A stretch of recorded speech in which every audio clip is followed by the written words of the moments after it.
हमारे एक बड़े विद्वान महापुरुष थे, परम पूज्य श्री अभिराम दास जी महाराज, जूनागढ़ वाले महाराज जी।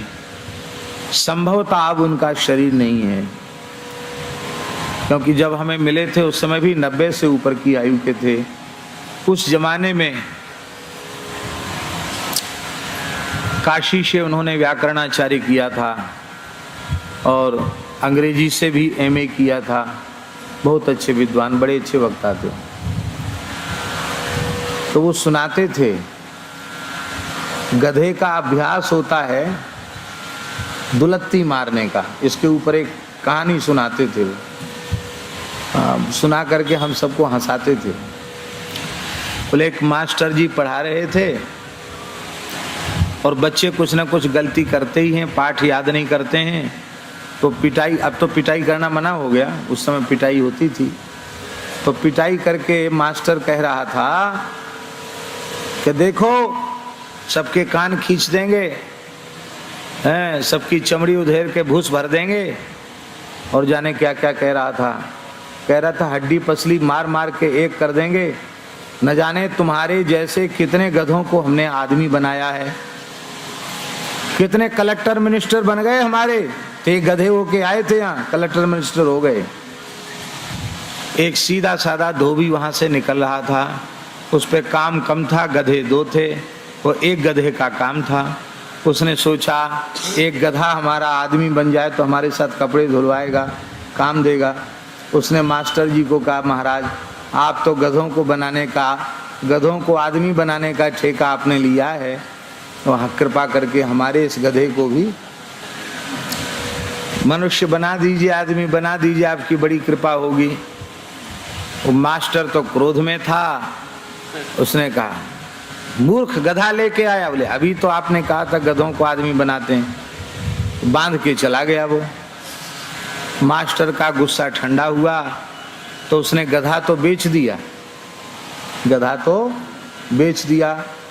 अब दूसरे दिन धोबी आया, बोला हमारा गधा आदमी बन गया। अरे वो एक दिन में आदमी बनता है, धीरे धीरे अभी बच्चा होगा, पढ़ेगा लिखेगा, बड़ा होगा, आदमी बनने में एक दिन में आदमी बनेगा। अब वो 2 दिन 4 दिन 6 दिन में जब उधर से निकलता, बोले महाराज दिखा तो दो कैसे, कितना बड़ा आदमी हुआ, कैसे बन रहा है। वैसे नहीं, जब बन जाएगा तब बताएंगे। 4-5 साल हो गए। अब धोबी के समझ में कुछ ना कुछ आया कि इसने गधा हमारा इधर उधर कर दिया, ये देगा नहीं। लठ लेके धोबी आया, बोले अब तो हमारा आदमी जो हमने गधा दिया था, हमारा गांठ का गधा और चला गया, वो आदमी भी नहीं बना, जल्दी लाओ, नहीं तो समझ लेना मास्टर साहब लठ लेके आए तुम्हारी पूजा करने। बहुत बच्चों को पीटते हो तुम, और तुमको पीटने आए हैं। मास्टर घबरा गया, उसने सोचा कैसे पिंड छुड़ाएं। बोले आदमी बन के यहां थोड़ी धरा है, वो मुजफ्फरपुर में कलेक्टर बन गया है।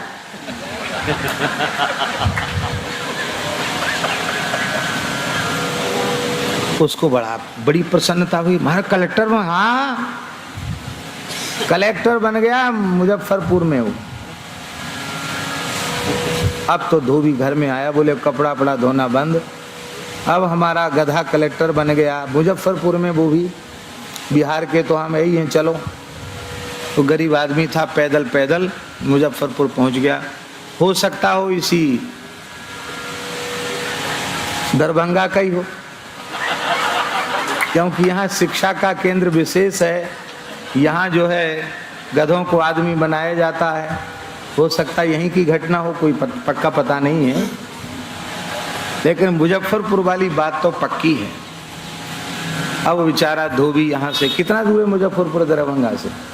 100 किलोमीटर तो होगा, है 60 किलोमीटर। चलो यहाँ से पैदल चल के वहाँ गया और पहुँचा।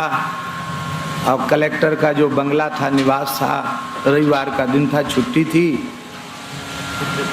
तो जाना चला। अब ऐसे किसी अपरिचित व्यक्ति को बिना समय लिए कलेक्टर के निवास में थोड़ी प्रवेश करने दिया जाएगा। उसने बहुत कहा, लेकिन उसको भीतर नहीं घुसने दिया। इसी बीच में कलेक्टर साहब बाहर बगीचे में आए, उनकी कुर्सी लग गई, बैठ गए। उनके इष्ट मित्र अधिकारी रैंक के जो थे वो सब वहाँ बैठे थे। अब कुछ चाय नाश्ता कुछ खाना पीना हो रहा था। अब इसने कहा कि वाह, आदमी बना तो हमारे किस काम में आया, गधे से आदमी बना और आदमी में भी कलेक्टर बना और हमसे सीधे बात नहीं करता है। तो द्वारपाल के मना करने पर भी वो धोबी घुसता हुआ वहाँ बगान में चला गया। तो उसको कलेक्टर को बड़ा आश्चर्य, ये कैसे आ गया, कौन है? अरे वो तो पहचानता नहीं है, मैं वही तेरा मालिक धोबी हूँ और वही तू गधा है जिसके ऊपर पीठ पे कितना माल लाता था और फिर तू बैठ जाता था तो फिर डंडे से पिटाई करता था। कितने मेहनत से गधे से आदमी बनाया, अब सीधे मुंह बात नहीं करता। उसको लगा कि पागल कहां से भीतर घुस आया। कलेक्टर को गधा बता रहा तो उसको गुस्सा आई तो उसने लात मारी। जैसे ही लात मारी तो उसने कहा अब हमें जरूरत नहीं है, अब पक्का पता चल गया कि तुम गधे ही हो। आदमी से गधे से आदमी और आदमी से कलेक्टर भले ही बन गए, लेकिन अभी दुलत्ती मारना भूले। तो तुम्हारी दुलत्ती खाकर हमको पक्का विश्वास हो गया कि तुम गधे ही हो। ये बात हंसाने के लिए हमने नहीं कही है। किसी के भी ऊपर पैर का प्रहार करना ये मनुष्यता नहीं। इससे हमें शिक्षा ये लेनी है कि कैसा भी अपराध क्यों ना हो, किसी के भी प्रति पैर का प्रहार मत करो, क्योंकि सबके भीतर हमारे प्रभु विराजमान हैं। पैर से किसको छूना, पैर से किसको टकराना। हमारे यहाँ धर्मशास्त्र में आसन को, वस्त्र को पैर से पकड़कर खींचना वर्जित है। बहुत से लोगों का अभ्यास होता है, कम्बल डाला, आसन डाला, पैर से खींच के उसको ले आए। तत्काल उसके पुण्य नष्ट हो जाते हैं, उसकी आयु नष्ट हो जाती है। प्राय लोग स्नान करके अपने अधो वस्त्र को, कौपीन आदि को तो पैर से ही किनारे कर देते। नहीं, जिसने आपकी लज्जा का रक्षण किया उसमें भी परमात्मा है, आप पैर से उसे क्यों ठुकराते हो? किसी जड़ पदार्थ को भी पैर नहीं लगाना, क्योंकि जड़ चेतन ये हमारी दृष्टि है। वस्तुतः कपड़े में धागे के समान सारे ब्रह्मांड में भगवान व्याप्त हैं। इसलिए किसी को भी पैर से मत छुओ, किसी पर किसी को भी ठुकराओ मत। महाभारत में एक बात लिखी है बाबा, एक धर्म संसद है महाभारत का, 125 में 126 में अध्याय में अनुशासन पर्व के। तो महाराज जी वहाँ एक बड़ी विलक्षण बात है, वो पूरा का पूरा अध्याय, ये दोनों अध्याय प्रकाशित करने के योग्य हैं, छपाने योग्य अध्याय है महाराज। वो उसमें धर्म के संबंध में सबने अलग अलग विचार किए हैं। तो अग्नि से पूछा गया कि हे अग्निदेव, आप तो देवताओं के पुरोहित हो, अग्निमेढ़े पुरोहितम, आप बताओ धर्म का स्वरूप क्या है, आपके मत में धर्म की परिभाषा क्या है? तो अग्निदेव ने कहा है, मुझ जात वेदा अग्नि, गौ और ब्राह्मण, इन तीनों का पूजन करना, इनका सत्कार करना, यही सबसे बड़ा धर्म है। और गाय को, अग्नि को अथवा ब्राह्मण को पैर से छूना ये सबसे बड़ा पाप है। जो व्यक्ति अग्नि को पैर लगाता है, गाय का पैर से स्पर्श करता है अथवा ब्राह्मण का, साधु का पैर से स्पर्श करता है, कहते महाराज वह घोर नरक में जाता है। 14 इंद्रों की आयु तक उसे नरक में पड़े रहना पड़ता है। इसके बाद यमराज कहते हैं कि भाई इसका विचार करो, कितना कर्म शेष है, इसको नरक से छुट्टी दी जानी चाहिए कि नहीं। तो महाभारत में अग्नि कह रहे हैं कि अन्य अन्य पापियों के मुक्ति की संस्तुति यमलोक के ऋषि कर देते हैं, पर गाय को, अग्नि को और ब्राह्मण को जिसने पैर से ठुकराया है, तिरस्कार किया है, उनको नरक से बाहर निकलने का समर्थन कभी भी यमदूत नहीं करते हैं, यमलोक के ऋषि नहीं करते हैं। अब विचार कीजिए, जो गोवध जैसे भयंकर पाप में लगे हुए हैं, ब्राह्मण की हत्या, साधु की हत्या, गौ की हत्या, इस प्रकार से जो पाप कर्म कर रहे हैं, उनकी क्या स्थिति होगी। इसलिए इनका सत्कार करना, पैर से कभी इनको नहीं ठुकराना। है तो मेरे बचपन की एक घटना, लेकिन प्रेरणा लेने योग्य है, और इससे भारतवर्ष के गांव के भोले भाले लोगों में धर्म की निष्ठा कैसी थी, इसका परिचय प्राप्त होता है। हमारे शरीर की पितामही, पिताजी की, शरीर के पिताजी की माता, दादी, उनका ये कंधा उतर गया, यहां से अलग हो गया, कोई चोट लग गई होगी।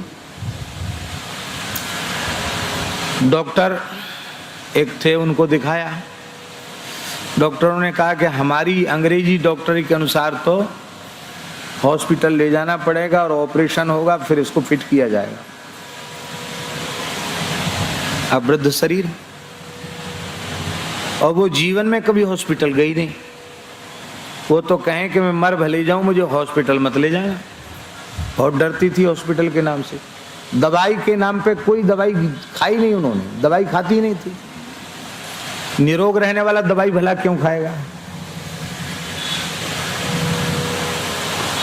वृद्ध तो थी लेकिन शरीर में रोग नहीं था।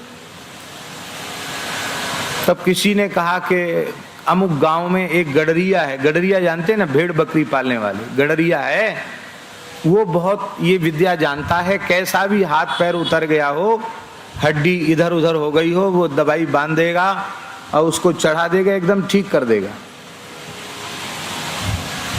तो उस व्यक्ति को, गडरिया को कहा गया, वो आया, आकर के उसने देखा तो रोने लग गया। मेरे बचपन की, मेरी आंखों के सामने की बात है, रोने लग गया। रो क्यों रहे हो, क्या ये ठीक नहीं होगी? बोले महाराज ठीक तो अभी कर दूं, तुरंत ठीक कर दूं अभी,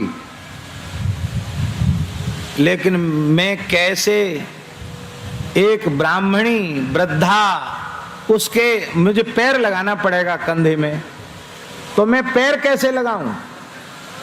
मुझे नरक में ठौर नहीं मिलेगा, इसलिए मैं रो रहा हूं। इनका कष्ट भी नहीं देखा जा रहा है और मैं एक ब्राह्मणी में पैर कैसे लगाऊं? आज वो घटना मुझे याद आती है तो मन में सोचते हैं कैसा पवित्र भारतवर्ष। एक अक्षर पढ़ा लिखा नहीं था, भेड़ बकरी चराने वाला आदमी, पर उसे इतना ज्ञान जरूर था कि मैं ब्राह्मण को पैर लगाऊंगा, ब्राह्मणी को पैर लगाऊंगा तो घोर नरक में भी मुझे ठौर नहीं मिलेगी। तब लोगों ने उसको समझाया कि तुम अपमान थोड़ी कर रहे हो। फिर किसी व्यक्ति ने कहा परिवार के, चलो तुम आओ, पाप हम अपने ऊपर ले लेंगे, अब करो, तुम्हारा पाप हम ले लेते हैं, अब इसको ठीक करो। उसने अपने सिर की पगड़ी उतारी, यहां एक नया कपड़ा रखवाया, फिर अपने सिर की पगड़ी यहां रखी, फिर उस पगड़ी पर अपना पैर रखा और एक झटके में उसने चढ़ा दिया और कुछ क्या क्या लेके आया था, कुछ जड़ी बूटी, उसकी मलहम जैसी बनाकर बांध करके चढ़ा दिया और हॉस्पिटल नहीं जाना पड़ा, एकदम ठीक हो गई। तो ये बात हम इसलिए निवेदन कर रहे हैं कि ऐसी भावनाएं थी हमारे यहां लोगों में।